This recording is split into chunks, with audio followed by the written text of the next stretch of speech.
प्रधानमंत्री आवास 36 लाख देने का काम किया और डायरेक्ट बेनिफिट ट्रांसफर स्कीम देकर हमने गरीबों को कोई बिचौलिए के बगैर उनका फायदा पहुंचाने का काम भारतीय जनता पार्टी की सरकार ने किया।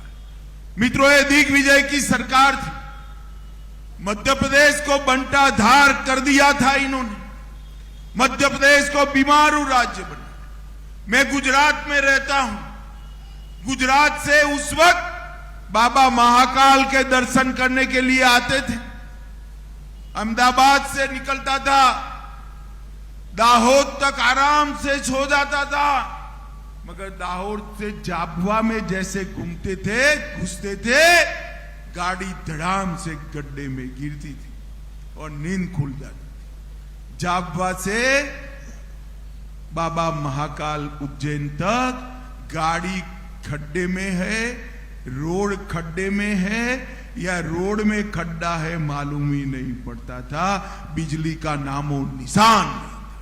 मध्य प्रदेश को पूरा बर्बाद करके रखा था। पूरा चंबल के अंदर गैंग, डकैत, फिरौती, मध्य प्रदेश के अंदर कौमी दंगे, इस सारी चीजों को समाप्त कर 18 साल के अंदर शिवराज जी के शासन में मध्य प्रदेश बेमिसाल राज्य बना है। बीमारू राज्य से बेमिसाल राज्य बनने का काम भारतीय जनता पार्टी ने किया है। 23,000 करोड़ का बजट छोड़कर गए थे वो लोग, सिर्फ 23,000 करोड़ का। शिवराज जी ने अंतिम बजट 23,000 करोड़ से बढ़ाकर 3,14,000 करोड़ का बजट देने का काम मध्य प्रदेश सरकार ने किया है। एसटी, एससी, ओबीसी सिर्फ 1,000 करोड़ का बजट था। 1,000 करोड़ का बजट बढ़ाकर 64,000 करोड़ का करने का काम भारतीय जनता पार्टी ने किया है। मेडिकल कॉलेज की सीटें सिर्फ 620 थी, अब 4,000 है। और पर्यटक मध्य प्रदेश में 64 लाख सिर्फ आते थे, अब 9 करोड़ पर्यटक मध्य प्रदेश में आते हैं। एक साल में 9 करोड़। मध्य प्रदेश को बीमारू राज्य से बेमिसाल राज्य बनाया। आप कमल के फूल पर बटन दबाइए, ये बेमिसाल राज्य को हम भारत का बेस्ट राज्य बनाकर आपको वापिस देंगे। बेस्ट राज्य बनाकर। माताओं, भाइयों, बहनों, ओबीसी की बात करते हैं और राहुल बाबा को अभी किसी ने भाषण लिखकर दे दिया है कि ओबीसी बोलने से, पिछड़ा वर्ग की बात करने से ज्यादा वोट मिलते हैं। तो राहुल बाबा बोलते ही जा रहे हैं, बोलते ही जा रहे हैं। मैं राहुल बाबा को कहने आया हूं, कांग्रेस पार्टी पिछड़ा वर्ग की विरोधी पार्टी। सबसे पहले काका साहेब कालेलकर रिपोर्ट को सालों तक दबाकर एक कांग्रेस पार्टी ने रखा। मंडल कमीशन को आपने लागू नहीं किया। आपके पिताजी राजीव गांधी ने मंडल कमीशन को लागू करने का विरोध किया। इसके सामने मोदी जी ने पिछड़ा वर्ग आयोग को संवैधानिक मान्यता देकर पिछड़ा वर्ग को संवैधानिक मान्यता देने का काम नरेंद्र मोदी जी ने किया। नीट की एग्जाम में 27% आरक्षण किया।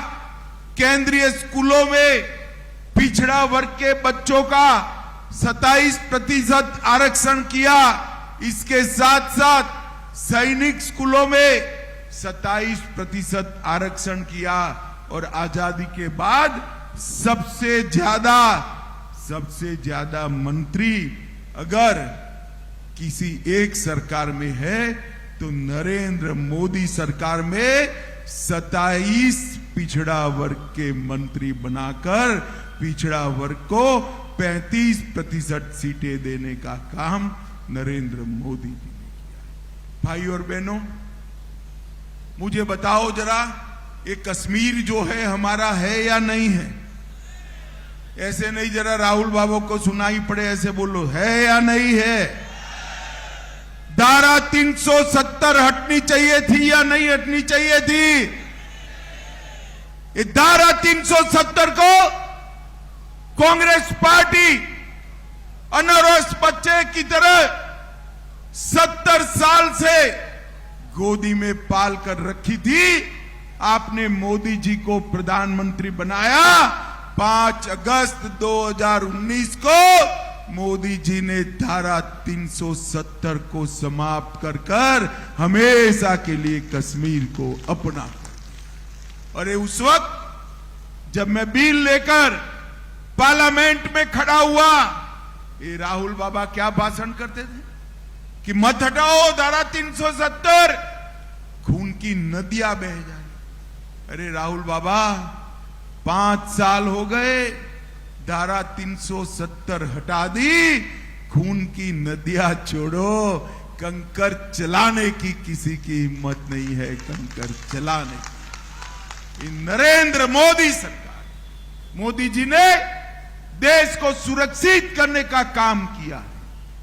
आपकी सरकार थी, आए दिन पाकिस्तान से आलिया मालिया जमालिया आते थे, बम धमाके कर चले जाते थे, और मौनी बाबा मनमोहन सिंह के मुंह से उफ नहीं निकलता था।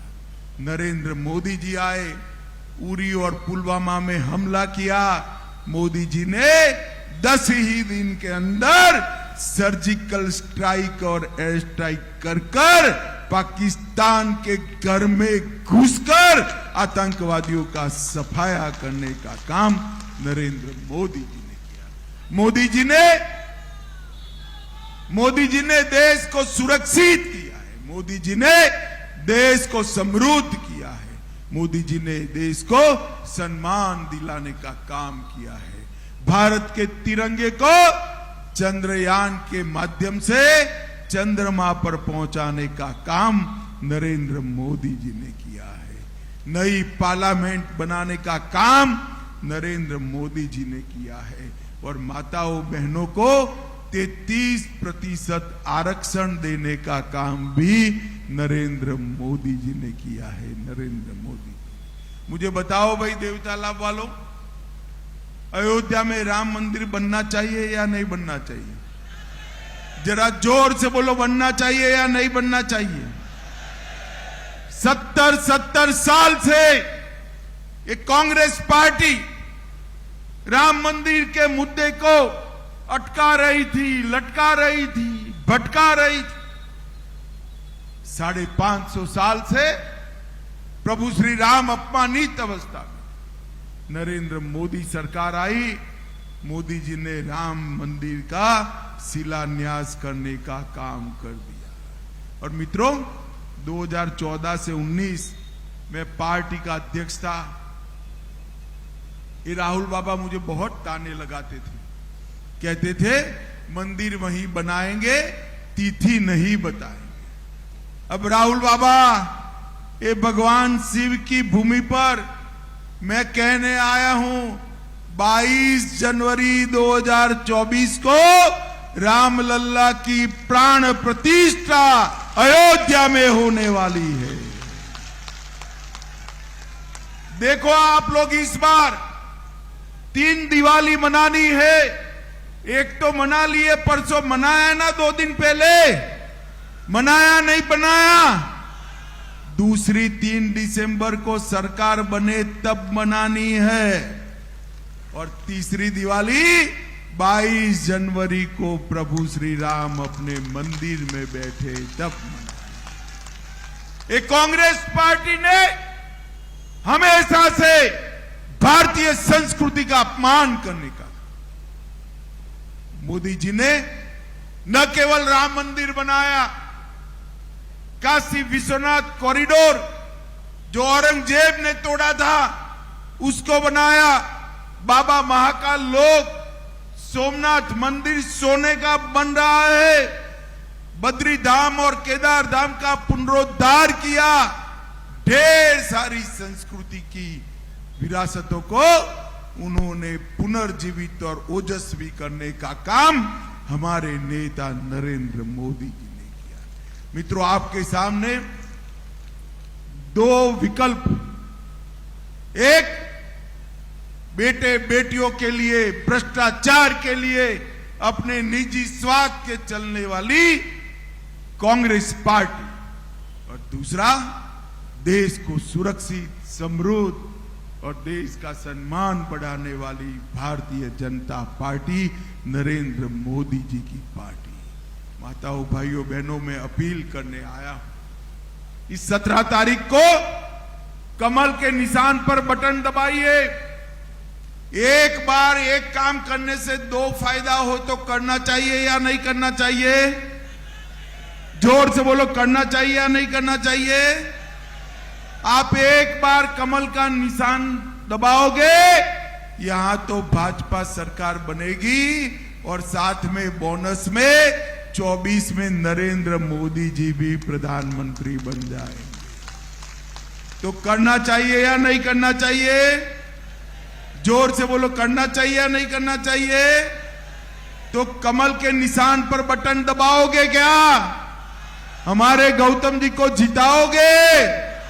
प्रचंड बहुमत से जिताओगे? भाजपा सरकार बनाओगे? 24 में मोदी जी को प्रधानमंत्री बनाओगे? तो मेरे साथ दोनों हाथ उठाइए, सभी लोग उठाएं, इस ओर भी खड़े हुए लोग उठाएं, अपनी संकल्प की मुट्ठी बीचे और प्रचंड आवाज से बोलिए, भारत माता की, भारत माता की, वंदे वंदे वंदे।